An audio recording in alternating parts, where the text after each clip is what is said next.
All right, what's going on, you guys? Back with another YouTube video.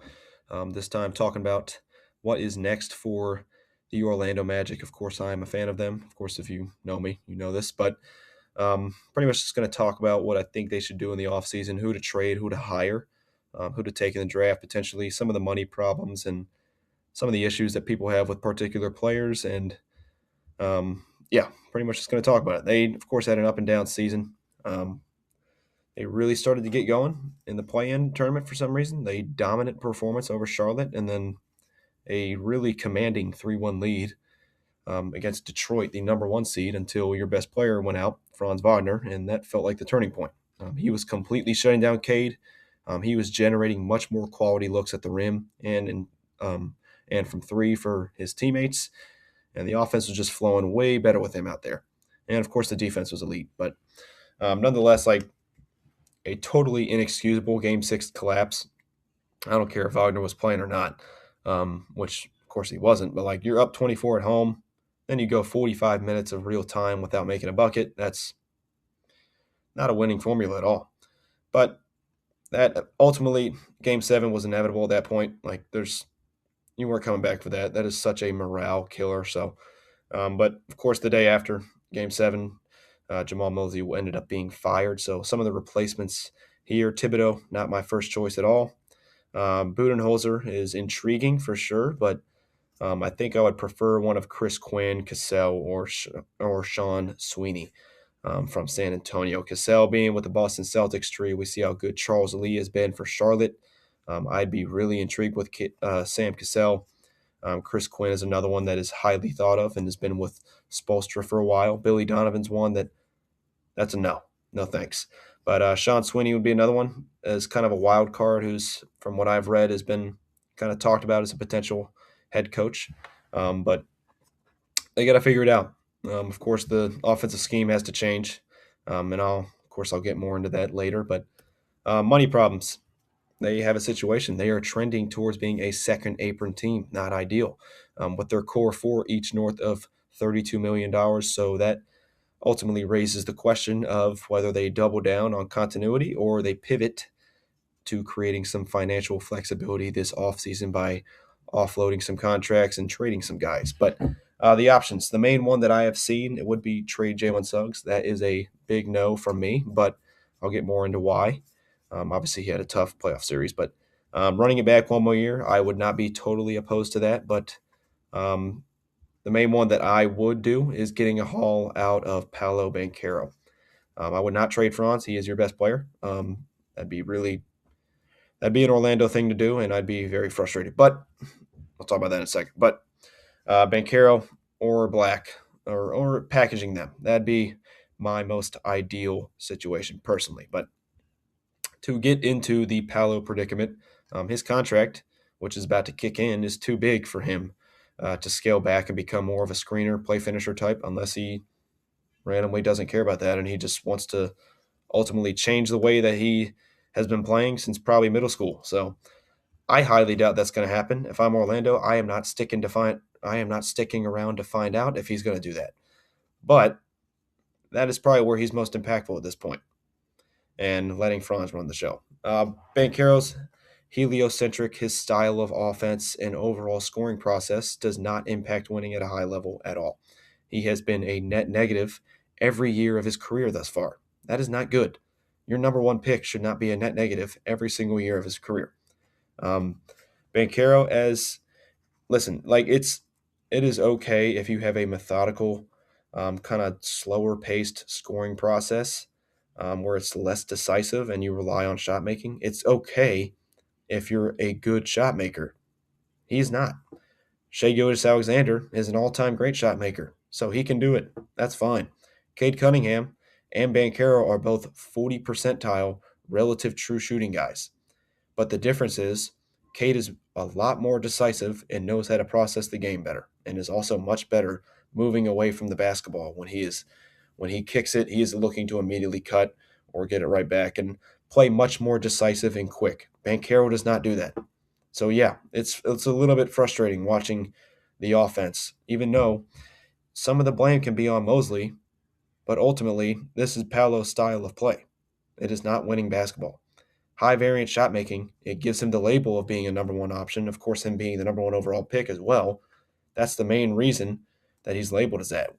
And of course, the tyranny of usage, as a lot of people in the Twitter space like to say, like Paolo's probably the main culprit of it. He gets a lot of usage. His face value numbers look cool, but ultimately he is not impacting winning, nor is he making shots at a high level that would that would cancel out the impact numbers, honestly, and probably make them better. But he's just not a good jump shooter who consistently takes them. The numbers in tape, they back up that Franz, he runs a much better offense that consistently flows and generates more quality looks at the rim and from three-point range, especially at the rim. I have the numbers. I'll show them in a second. But I'm not trying to sound harsh. Like, Banchero is obviously extremely talented, but if you want to win, which I'm sure Orlando wants to do, he has to scale back or you get rid of him if you truly want to win. Moving on to the numbers that I was just talking about.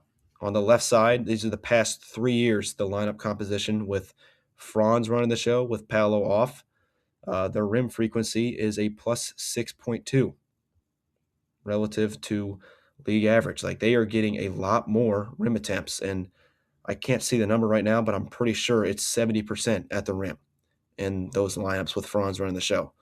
Opposed to Banchero on the right side, getting a full 6 less rim attempts per 100,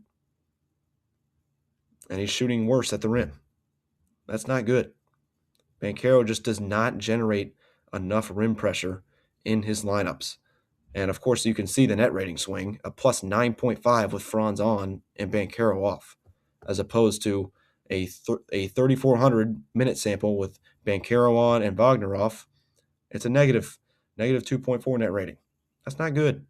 Not good at all when he's supposed to be your best player. Or apparently he is, according to some people. But I'm really sounding negative. I need to stop. But nonetheless, like, Wagner is clearly the most impactful and best player on the team when he's running the show, and he needs to be doing it. And we're going to talk about that a little bit more here. The offensive flow. You see it on tape. Guys are moving a lot more. He is much more decisive. He processes the game way better. He is a much better kick-out passer, in my opinion. He is also a much better interior passer out of the pick and roll. Wagner is not a good ISO player, which is okay. But he does so many of the other things. He is an excellent cutter off the ball, even though it's low volume because he has to play alongside Banchero. But he is an excellent cutter. He is such a good rim finisher. He's super crafty. He makes players better around him, and he doesn't really turn it over. The analytical support, I just showed it. Teammate shot quality, he does an excellent job, like I mentioned, generating much more or a lot more rim attempts and three-point attempts for his teammates, which those two shots or those two shot locations are the highest percentage looks in the NBA. His usage needs to increase. In the beginning of the season, I don't know the numbers on it now, he was 6th on the team in on-ball percentage. That is genuinely coaching malpractice, but also it was simply coaching malpractice. But last year, when Wagner was running the show, it was about 20 to 25 games without Banchero after those two very freaky oblique injuries to both of these guys. But Wagner was, I don't want to look at just the face value numbers, but he was up to, I want to say, 25, 8, and 7 on high efficiency, and he was still defending at a high level. That is rare for guys to be able to scale up and still defend on, or still be able to make an impact on the defensive end, but also be fairly efficient while doing this on the offensive end. So Wagner's a pretty rare player, and he honestly has earned his stripes to have one full year of just being able to increase his usage and take a much heavier workload. Anyways, moving on to Jalen Suggs, which, of course, he had a rough go in the Pistons series as a shooter, but nonetheless, he is still one of the most impactful players on the team and had the highest on-off swing out of any player this past year for Orlando in terms of net rating. But we're going to start with the Anthony Black discourse because it's a bit ridiculous, and respectfully, because Black he's talented. He had a nice little stretch of hot shooting. I think he's a decent defender when he actually puts the effort in. But you saw it when he had an increased role on offense. The defense went down. It was bad. But Suggs, he's one that is just truly impactful in so many different ways. But the way to do that, you have to decrease his on ball percentage. He should not be near 30% as an on ball player. He is much more of a wing than a guard, which is totally okay.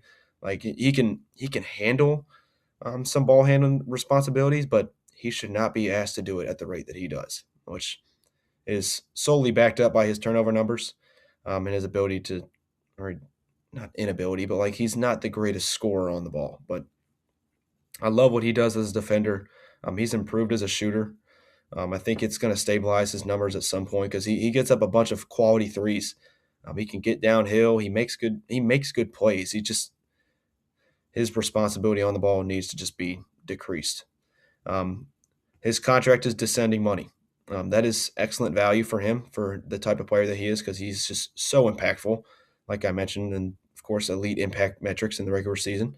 Um, it's simple. I don't think people understand like how good he is until like he potentially gets traded, unfortunately. Which I hope that doesn't happen because they need to choose Suggs over an Anthony Black extension because they they don't need another similar player to Banchero. And Suggs is just so impactful in so many different ways on all the margins except for the turnover battle, of course. But it'll be better once his on ball percentage is decreased. So um, Suggs is the heart and soul of the Magic defense. Like he is one that 100% needs to be on this roster next year.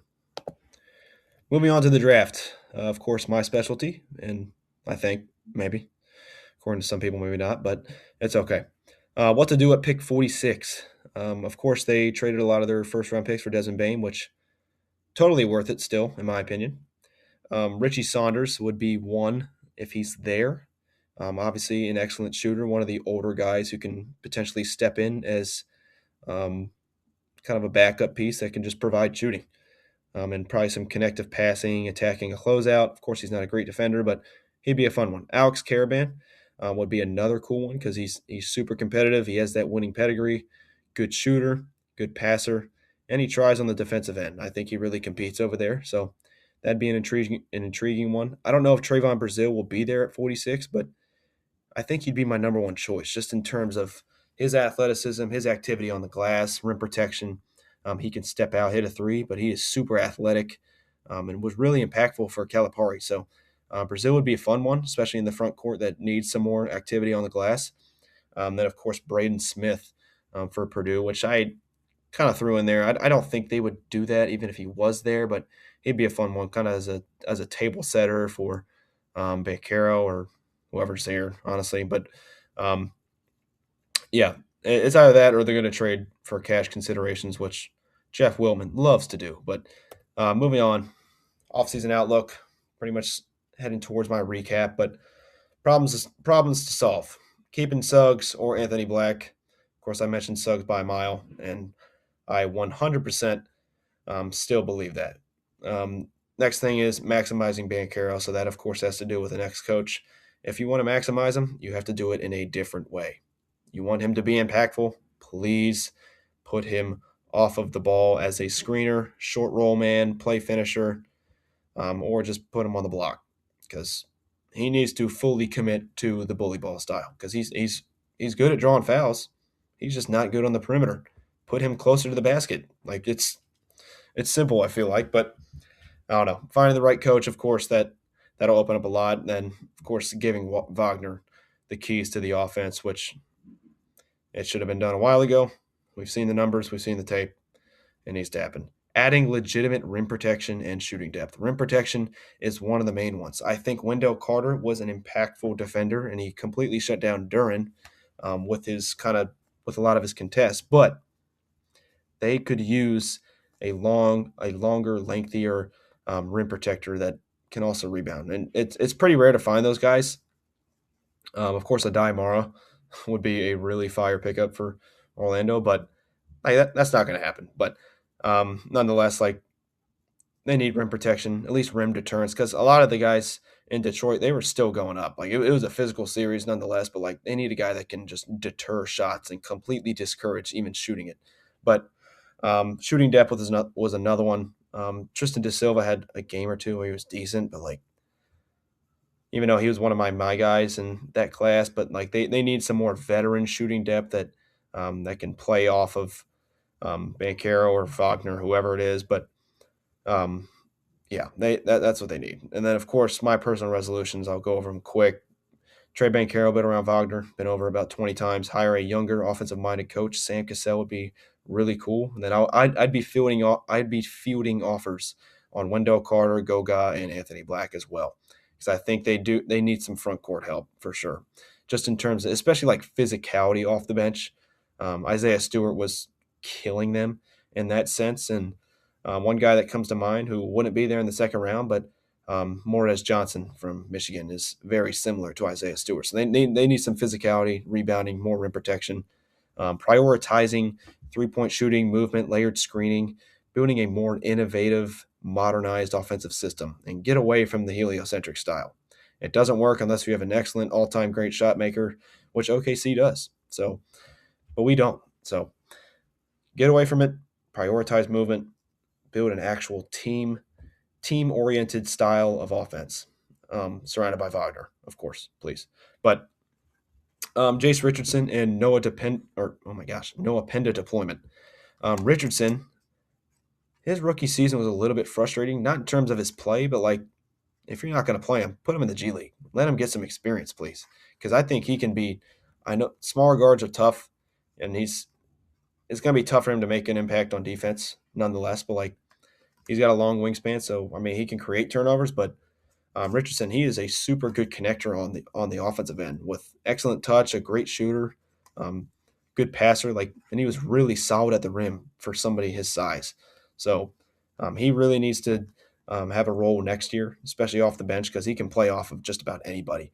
But Noah Penda, like he was number 11 on my board last year during the whole process, and he's similar like Boris Diaw. Like if the shooting comes along, that's a really impactful player because he is a strong defender, strong passer, and rebounder who does a lot of the little things and a lot of the marginal stuff that you want to see. But like Orlando, they got a lot they got a lot to fix.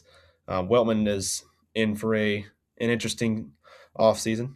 So of course, like this is pretty much just a recap. Like Orlando, they have a lot of holes to fix. They need to figure out what they want to do with Banchero or Wagner. If you want to get rid of one of them, preferably Banchero, in my opinion, but make a decision. Like they can coexist to an extent, but it's just not ideal winning basketball. So I'm intrigued to see what Weltman does.